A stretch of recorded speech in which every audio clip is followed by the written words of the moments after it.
Welcome to Fight Club 24/7. My name's Johnny Rashman. Right, let's get straight into it.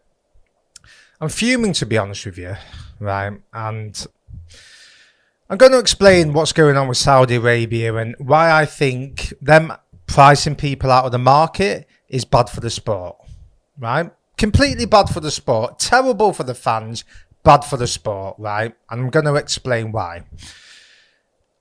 Tyson Fury, for example, right? We've all seen him this morning going on about, I want 500 million, I want this, I want that, I want my millions. Demanding. And why is he doing this? Because the Saudis have overpaid people, have basically bribed people to come over there and fight, right? And now fighters are looking at that and saying, well, if he can earn that, I want to earn that, right? It's terrible for the sport. Now, don't get me wrong. Boxing is a universal sport, right? Everyone should get to enjoy it. But I don't agree with Saudi cherry picking the best fights, right? Overpaying for it and basically bribing people, right? And I'll tell you what I mean by bribing people. What happens with Saudi, we've heard it before, a site fee. We get paid a site fee, right? And this site fee is basically bribe money. It's basically, we're going to pay you to come here, right? When a boxing promoter puts an event on, they get the venue. If it's Madison Square Garden or the O2 or Wembley, they have to pay for the venue, right? They have to get ticket money. They have to pay pay-per-view money. They've got to promote the event. It becomes a spectacle, right? When you go to Saudi Arabia, straight away, they're paying you to come there. So you're not paying for the venue or anything like that immediately. You're getting paid to fight there. And the site fee is astronomical. It could be like 70, 80 million. It's basically more money than what they earn from a fight anyway. So once they get that money, the promoters and the manager, there's no urgency to promote the fight. There's no urgency. They don't care if fans go there. They don't give a fuck. They don't care because they've got their money. Now, people may say boxing is prize fighting. I understand it. I'm all for fighters earning money. But not when they're alienating fans. Because let me tell you something, right? If these fans didn't support these fighters or promoters, Saudi won't be giving you a site fee, right? Where was Saudi when Tyson Fury was fighting John McDermott in the local leisure centre? Right? Like any sport, you only become a brand by fans following you, clicking on your content online, buying a ticket when you're coming up. You don't just start off as a superstar, right? Yes, some people come from platforms like the Olympics and things like that, but generally you don't start off as a superstar in boxing, right? You have to build your way up. Promoters don't care, fighters, and now it's just sets a dangerous theme for fighters to say, well, I'm not fighting him because I want this money and I want that money, right? What about the fans? What about the fans? Right, the fans who have supported you, the fans who have contributed to your success, because without any fans, mate, no money, no broadcasting deals, no sponsorships, no promoters want to sign you if you can't sell a ticket, right? They'll feed you to the sharks. And it's got to a stage now where basically all we're going to get now is, well, if Joshua and Fury have been paid in Saudi, we want to be paid. What about Tank and Garcia? Is that going to be there? Are all the big fights going to be there? Now let's get it right. No one in the media wants to say it, right? I'll say it. The atmosphere was horrendous. It was crap. Right, it ruined the event. It really did. You had Hrgovic and Zhang, which was a colossal battle, but you never felt like it when you were watching it because the commentators feed off the crowd. The crowd's just like this. There's no noise, right? So the commentators reciprocate that, and then you get that from the TV screen, and it's like, this is a fucking battle, this. Right? You need the fans screaming, willing the fighters on, and you're just not getting it. The main event as well. It wasn't the spectacle it was, right? Boxing is a spectacle. People love Fight Week. People love the promotion. People love the press conferences, right? Fight Week in Vegas, Fight Week in England, Fight Week in Europe, right? They're incredible. They create memories, right? This is gone. It's blown out the window. Fucking gone. Stone cold out the way. Gone. When fights are put on in Saudi Arabia in the summer, UK fans can't go. They're not going to go, right? The weather is unbearable, right? I never saw one UK fan there, not one. There's a reason for that, isn't there? How can that be right? How can that be right? Now, I only got a glimpse of what Saudi was like, was from the way I saw it, is from people on YouTube, the media outlets on YouTube, and fair play to them, good luck to them. This is not about them. We shouldn't have to be relying on media outlets to see what it's like in Saudi. It's not a war, it's a fight. Everyone should be able to go. Right, there was no Ukrainian people there, and yes, and I understand the men from Ukraine are in war, so they won't be able to go. But I'm talking about from other countries. How can that be right when you have two fighters, one from the Ukraine and one from the UK, right? And both sets of fans haven't gone.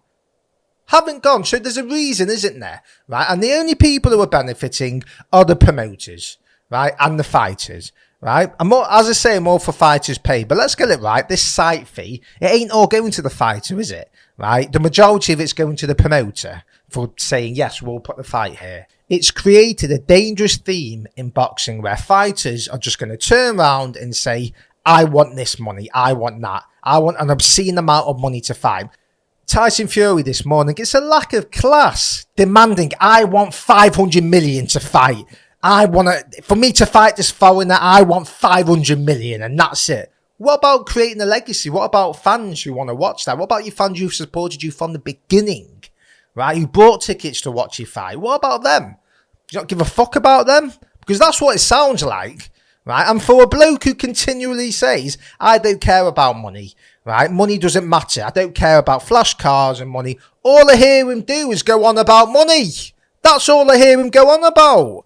Right, I'd rather him say, you know what, all I'm doing is making a shitload of money. That's what I care about. That's all I'm bothered about. I want the money. I enjoy it. I want it. I live a certain lifestyle like Floyd does, right? I'd rather you say that than come out and then 1 week say you want money and the next week say money doesn't mean anything to you. It's just contradicting yourself, and it's the kind of thing that turns you off him.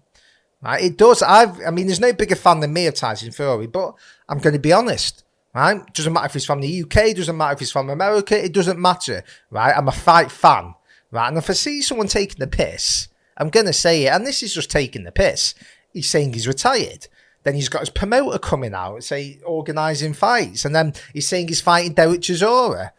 Then he's saying Isaac Lowe's his trainer. It's like, he might find it funny and he might need the attention. I don't know. Maybe he's clearly attention seeking, because you just wouldn't do it, would you? You wouldn't have time to do it. You just live your life. So he loves the attention, doesn't he? Really should be thinking about his fans as well. Yes, good luck, make money, right? But think about your fucking fans. You aren't going to come and watch this fight, right? Frank Warren's come out and said, we're going to the highest bidder, right? I think he was asked in an interview, have you had an offer from Saudi? And he said, no, I don't believe that for 1 minute. He's basically saying, Saudi, give me as much as you can. That's it. He's not going to look anywhere else. It can't go to Wembley, right? He's using the excuse of, Wembley is in December time, it's football season and it's raining and all this. It's not a stadium. You can't have a stadium fight then. It's just fucking excuses, right? Because they pull it on in Saudi any time of the year, right? That's it, right? It's as simple as that. And I fear for boxing now. What's going to happen? A fighter's going to be contracted to fight in Saudi. You'd have to have 5 fights there, or the next 4 fights in Saudi Arabia, and then we have to watch it on TV. And you don't get the fight weeks, you don't get the build-ups, you don't get it. You don't get a feel of it, a taste of it. You don't get it. Right, that's it. That's how it is, right? And unfortunately, as Tyson has proved this morning, right, the effects of overpaying and pricing people out the market is you're going to get fighters saying, I'm retiring unless I get my 500 million. I want my 500 million. People are struggling to pay bills in the UK, and I'm sure in other parts of the world. We don't want to hear you demanding your 500 million, mate, to be quite honest with you. We don't want to hear it. And unfortunately, this is what you're going to get. 7 days. If I don't get my 500 million, I'm retiring from the sport. And it's like, well, you've said you retired anyway. What are you negotiating for?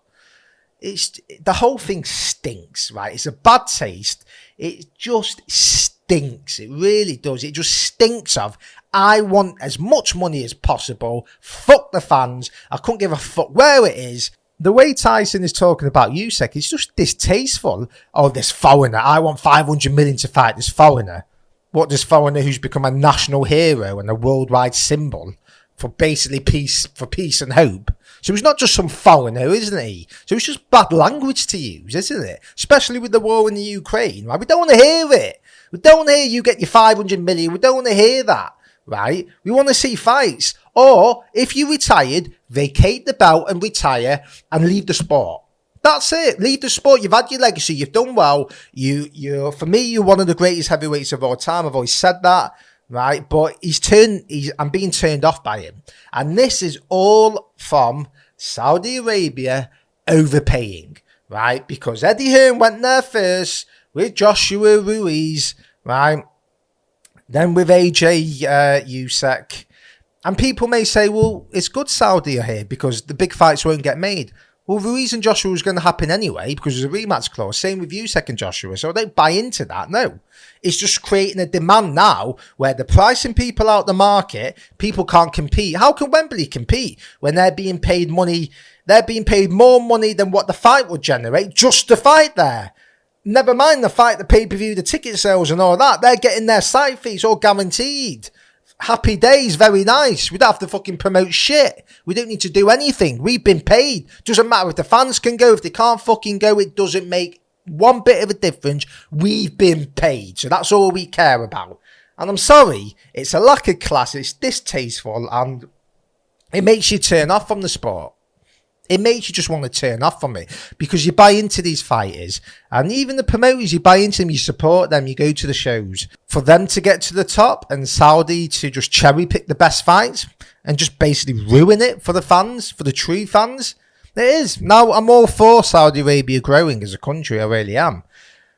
But I don't agree with basically bribing people to come to your country, put on a boxing event where it's alienating the true fans. Because without those true fans, you won't be paying a site fee because you won't be stars, would they? You wouldn't attract people to Saudi Arabia if no one had a following. They get a following from the fans, right? So now we have to have the big fights there. I don't want to see it. I'm sorry, right? That's my opinion. If it changes and the atmosphere gets better and all that, fair enough, right? But boxing's about memories for fans. It's like football. You remember with the Super League, right? When Americans wanted the Premier League to be in America, Liverpool, United, Spurs, City, they all went mad. There was a rampage. There was riots. The whole sports went mad, right? Why? Because you want your local team playing in your local city. Right? Not in a different country. And this is the same with boxing. You want your fighter in your local, fighting in a local town. And if not, if fighting in the big fights in America where you can get over there. It's easy, it's accessible to get over there. Right? And you have that feel of the fight. You have that big fight, you have that big fight vibe. You have the build-up, you have the promotion. You don't get any of that when it's in Saudi Arabia because there's no need. They've been fucking paid. Listen, there's nothing more I can say in it. Listen, whatever I say is not going to make any bit of a difference, right? I'm not going to make anything. The fighters don't care. The promoters are just like this, aren't they? Anyway, let me know what you think. Am I right in what I'm saying? Do you agree? Should the big fights happen in Saudi? Is it bad for the sport? Like, comment, subscribe, let me know.